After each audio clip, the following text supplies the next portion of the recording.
నమస్తే, welcome to meta news. ఇక మ్యాటర్లోకి వచ్చేస్తే రాజకీయాల్లో చేసింది చెప్పుకోకపోతే ప్రజలు అస్సలు గుర్తించరు.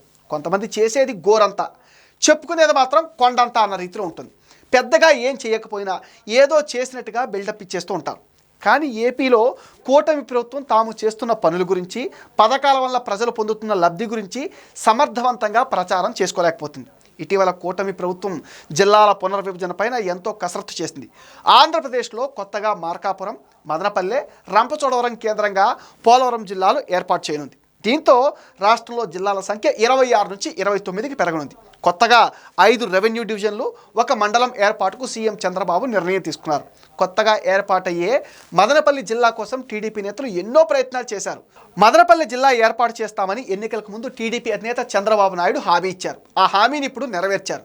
ఆ క్రెడిట్ తమదే అని చెప్పుకోవటంలో మాత్రం టీడీపీ నేతలు విఫలమయ్యారనే విమర్శలు వస్తున్నాయి. ప్రజల్లో తమ వల్ల దశాబ్దాల కలైన జిల్లా వచ్చిందని చెప్పుకోవటంలో విఫలం కావడంతో పాటు తూతూ మంత్రంగా చేసిన సంబరాల్లో సైతం గ్రూపుల వారీగా విడిపోయారు ఉమ్మడి చిత్తూరు జిల్లా నేతలు. మదనపల్లి జిల్లా కేంద్రంగా నూతన జిల్లా ఏర్పాటు చేస్తూ ప్రభుత్వం చేసిన ప్రకటనను నీరుగార్చే విధంగా నియోజకవర్గంలో మొత్తం వ్యవహారం నడుస్తుందని అంటున్నారు. కారణం చేసిన పని చెప్పుకోవటంలో స్థానిక కూటమి నేతలు వైఫల్యమే అంటున్నారు మదనపల్లి కూటమి కార్యకర్తలు. మదనపల్లి స్వాతంత్ర ఉద్యమంలో కీలక పాత్ర పోషించింది. ఇక్కడ అనిబిసెంట్ హోమ్ రూల్ ఉద్యమానికి బీజం వేయటమే కాకుండా థియోసోఫికల్ విద్యా సంస్థను ఏర్పాటు చేశారు. అత్యంత ప్రతిష్టాత్మకమైన బీటీ కాలేజ్ ఏర్పాటు చేశారు. ఈ కాలేజ్లోనే మన జాతీయ గీతం అనువాదం కూడా చేశారు. దానికి తోడు బ్రిటిష్ వారు ఇక్కడ నుంచి పాలన కొనసాగించారు. సమీపంలో హాస్టల్స్ను తమ వసతి ప్రాంతంగా ఏర్పాటు చేస్తున్నారు. అంతేకాకుండా దేశంలో మదనపల్లి అతిపెద్ద రెవెన్యూ డివిజన్గా కొనసాగుతుంది. మదనపల్లిలో పరిపాలనకు అవసరమైన అన్ని కార్యాలయాలు ఉన్నాయి. విశాలమైన సబ్ కలెక్టర్ కార్యాలయం, విశాలమైన డిఎస్పీ కార్యాలయం, జైలుతో పాటు న్యాయస్థానాలు, పోలీస్ స్టేషన్లు కూడా ఉన్నాయి. బెంగళూరులోని దేవనహల్లి అంతర్జాతీయ విమానాశ్రయం ఇక్కడ నుంచి కేవలం 1.5 గంటల ప్రయాణం మాత్రమే. అయితే ఇలాంటి మదనపల్లిని జిల్లా కేంద్రంగా గతంలో ఏర్పాటు చేయకుండా వైసీపీ నేతలు రాయచోటిని జిల్లా కేంద్రంగా ఏర్పాటు చేశారు. దీంతో అప్పట్లో మదనపల్లి జిల్లా సాధన సమితి పేరుతో పెద్ద ఎత్తున ఆందోళన కూడా చేశారు. దీంతో చంద్రబాబు నాయుడు స్పందించారు. యువగళం పాదయాత్రలో నారా లోకేష్ సైతం ఇదే హామీని ఇచ్చారు.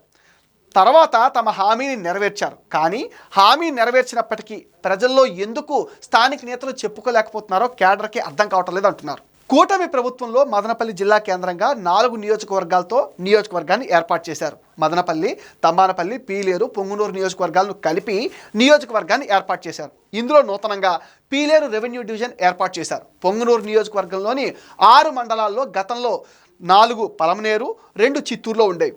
వాటిని పొంగునూరు, పొంగునూరు రూరల్, సోమల, సదుము, చౌడేపల్లె, రొంపిచెర్ల మండలాలను కలిపి పీలేరు రెవెన్యూ డివిజన్లో కలిపారు.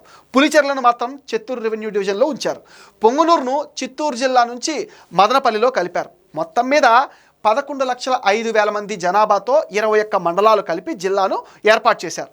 జిల్లా సాధన సమితి పేరుతో అప్పట్లో కాంగ్రెస్లో ఉన్న ప్రస్తుత టీడీపీ ఎమ్మెల్యే షాజహాన్ బాషాతో పాటు టీడీపీ మాజీ ఎమ్మెల్యే దోమలపాటి రమేష్ నాయకత్వంలో పెద్ద ఎత్తున ఆందోళనలు కూడా జరిగాయి. జనసేన నేత రామ్దాస్, తెలుగు యువత రాష్ట్ర అధ్యక్షుడు శ్రీరామ్ చిన్నబాబుతో పాటు బీఎస్పీ నేతలు, పీలేరు, తంబాలపల్లె, పొంగునూరు నేతలు సమిష్టిగా సభలు, సమావేశాలు, ఆందోళనలు కూడా నిర్వహించారు. అయితే ఆ తర్వాత ఎన్నికల్లో గ్రూపులుగా విడిపోయారు. కాంగ్రెస్ నుంచి వచ్చిన షాజహాన్ బాషాకు టికెట్ రావడంతో కూటమి నేతలు బాషా విజయానికి పనిచేశారు.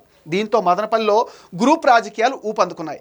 దీనికి తోడు మంత్రి పదవి రాకపోవడంతో తన నియోజకవర్గం సహా మిగతా పాలిటిక్స్కు దూరంగా ఉండిపోయారు పీలేరు ఎమ్మెల్యే నల్లారి కిషోర్ కుమార్ రెడ్డి. ఇలాంటి స్థితిలో ఎవరికి వారే యమునా తీరే అన్నట్టు జనసేన, టీడీపీ, బీజేపీ నేతలు మదనపల్లిలో ఉండిపోయారు. జిల్లా ప్రకటన తర్వాత అందరూ ఏకతాటిపైకి వచ్చి సంబరాలు చేస్తారని కేడర్ భావించినా అదైతే సాధ్యం కాలేదు. మాజీ ఎమ్మెల్యే రమేష్ నుంచి కనీస స్పందన లేకపోవడం విశేషం. చిన్న విజయోత్సవ సభ మాత్రమే నిర్వహించి వదిలేశారు. జిల్లా మంత్రులు, ఇన్ఛార్జీలైన పార్టీ కోఆర్డినేటర్లతో సమావేశం భారీగా పెట్టాలని పార్టీ ఆదేశాలు ఇచ్చినా అసలు పట్టించుకోలేదని అంటున్నారు. మదనపల్లిలో ప్రతి ఇంటికి జిల్లా కేంద్రం తామే తెచ్చామనే సమాచారం పంపాలని, కరపత్రాలు పంచమని చెప్పింది టీడీపీ అధిష్టానం. అయితే ఆ పని కూడా ఎవరు చేయట్లేదట. పార్టీ పదవులు తీసుకోవటంలో ఉన్న శ్రద్ధ పార్టీ కార్యక్రమాలకు డబ్బులు ఖర్చు పెట్టడానికి కూడా కీలక నేతలు ముందుకు రావడం లేదంటున్నారు. మదనపల్లె వాసుల దశాబ్దాల కళ నెరవేర్చిన దానిని తమ ఖాతాలో వేసుకోవడంలో కూటమి నేతల వైఫల్యం అడుగడుగునా కనిపిస్తుంది. మదనపల్లె టీడీపీ నేతలను చంద్రబాబు దారిలో పెట్టాల్సిన టైం వచ్చింది అంటున్నారు. ఇది మెటా న్యూస్ అప్డేట్. ఈ వీడియో పైన మీ విలువైన ఒపీనియన్ని కామెంట్ సెక్షన్లో మెన్షన్ చేయండి. మీరు ఇచ్చే కామెంట్స్తో మరిన్ని ఇంట్రెస్టింగ్ వీడియోస్ మీకు అందిస్తాం. అండ్ మీరేం చేయాలి మీకు తెలుసుగా, ఈ వీడియోస్ని లైక్ చేయండి, షేర్ చేయండి, మెటా న్యూస్ని సపోర్ట్ చేయండి, సబ్స్క్రైబ్ చేయండి.